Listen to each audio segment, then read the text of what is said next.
Our children's schools are changing every year. New topics, new ideas, and possibly most importantly, new technology. The biggest advancement in recent years has clearly been the rise of AI. People are using it more and more in different workplaces, and even in our everyday lives, it's cropping up more and more often. So, Senedd members are concerned about how it's being used in schools and whether we can make sure it's a benefit for our kids. It's clear that there's plenty of potential. What I'm particularly interested in is how well the Welsh Government intends to stem over-reliance on AI, particularly among learners.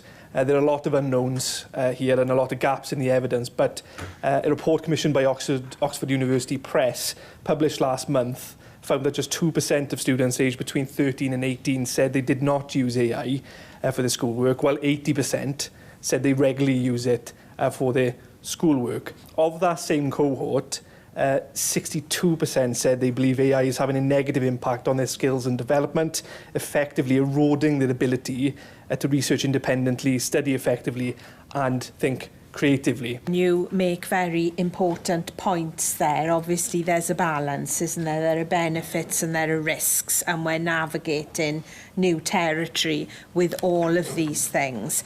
I commissioned the review of AI by Estyn, and I think it's given us a much clearer picture of how this fast evolving technology is being used. We welcome the recommendations from Estyn, and we've accepted them all, and work to deliver these is underway. We've taken a sector-led approach in developing our Gen AI in education, opportunities and considerations guidance for schools, and we'll build on that by co-developing a national framework to support schools with strategic planning. Estyn has recently released a report into AI use in schools, and that has found there are clear benefits from it.